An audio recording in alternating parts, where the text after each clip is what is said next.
చిత్తూరు జిల్లా కుప్పల్లో ఓ మహిళను నమ్మించి 25 కోట్ల రూపాయల భారీ మోసానికి పాల్పడిన ఘటన ఆలస్యంగా వెలుగులోకి వచ్చింది. దీంతో తనను మోసం చేశారంటూ న్యాయం కోసం సోమవారం ఎస్పీ గ్రీవెన్స్ సెల్లో మహిళ ఫిర్యాదు చేసింది. చిత్తూరు జిల్లా రామకుప్పం మండలం రాజుపేటకు చెందిన నాగమణి 25 ఏళ్ల క్రితం బెంగళూరుకు చెందిన వెంకటప్పరెడ్డితో వివాహం కాగా వీరికి ఓ మగ సంతానం కలిగింది. 15 సంవత్సరాల క్రితం రోడ్డు ప్రమాదంలో కుమారుడు మృతి చెందగా అనంతరం బాధలో వెంకటప్పరెడ్డి మృతి చెందాడు.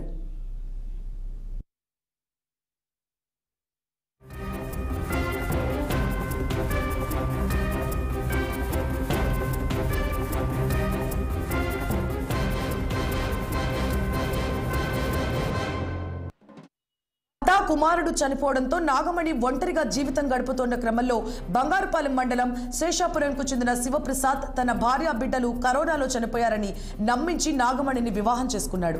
అనంతరం నాగమణికి మాయమాటలు చెప్పి 3 కోట్ల రూపాయలు శివప్రసాద్ దండుకొని ఆర్బీఐ వద్ద తనకు 1700 కోట్ల రూపాయలు రావాల్సి ఉందని, అందుకు 15 కోట్లు పన్ను చెల్లించాలంటూ నాగమణిని మోసం చేసి మహిళకు చెందిన 10 కోట్ల భూమిని బెంగళూరులో ఉన్న 15 కోట్ల బిల్డింగ్ను అమ్మేసి సొమ్మును కాజేశాడు.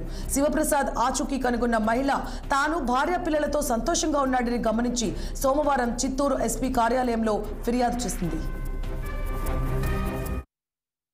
పెళ్ళైందనా ఆయన పేరు వచ్చి జీబీ వెంకటరెడ్డి. ఆ తర్వాత ఎప్పుడు పెళ్ళైంది? 92లోనా 92లో పిల్లలు ఒక కొడుకు పుట్టిండే. కొడుకు యాక్సిడెంట్లో తీరిపోయా. తర్వాత 2 నెలలకి మా ఆయన చచ్చిపోయారు, వెంకటరెడ్డి అన్న. తర్వాత నేను ఒంటరిగా ఉంటాను అన్నాక నాకే ఒక భర్త కావాలనేసి బ్రోకర్కి చెప్పింటే ఆయన పేరు జమునమ్మ, చిత్తూరు అన్న.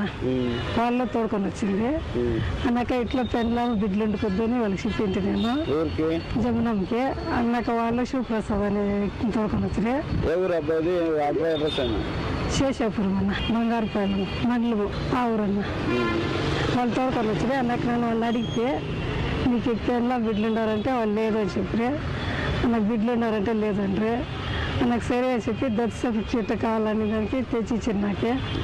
నాకు సరే దాన్ని చూసి నాకు నేను మా వాళ్ళకంతా చెప్పి పెళ్లి చేసుకుంటున్నాను. ఎక్కడ జరిగింది పెళ్లి? ఎప్పుడు జరిగింది? 22 నెల 22 సంవత్సరంలో అక్కడ గుట్టల్లి బంగారు తిరుపతి గుట్టల్లిలో జరిగింది. అక్కడ జరిగింది అన్న. మళ్ళీ ఏం జరిగింది? అదే అన్నాక 2 ఏళ్ళు బాగానే ఉంటుందన్న. అన్నాక నాకు వీళ్ళ గురించి తెలిసింది.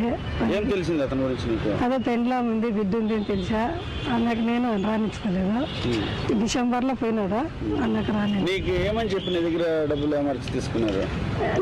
నా దగ్గరనా అదే ఆర్బీఐ ఇంకా డబ్బులు వస్తుంది, నేను ఇస్తాను డబ్బులు అడిగి నాకు నేను ఇస్తే లెటర్ చూపించాను నాకే. సరే చెప్పి నన్ను నమ్మి వాళ్ళు డబ్బులు ఇస్తానా. ఎంత ఇచ్చినావు వాళ్ళకి? 15 కోట్లన్నా. అదే ఎట్లా ఇచ్చినావు నువ్వు?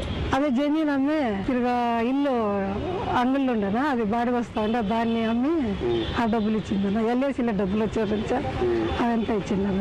ఎక్కడి నుంచి వచ్చిన ఎల్ఐసీ డబ్బులు? అవి కొడుకుది అన్న, కొడుకుది నాది. హైదరాబాద్ లోని సిటీ సివిల్ కోర్టు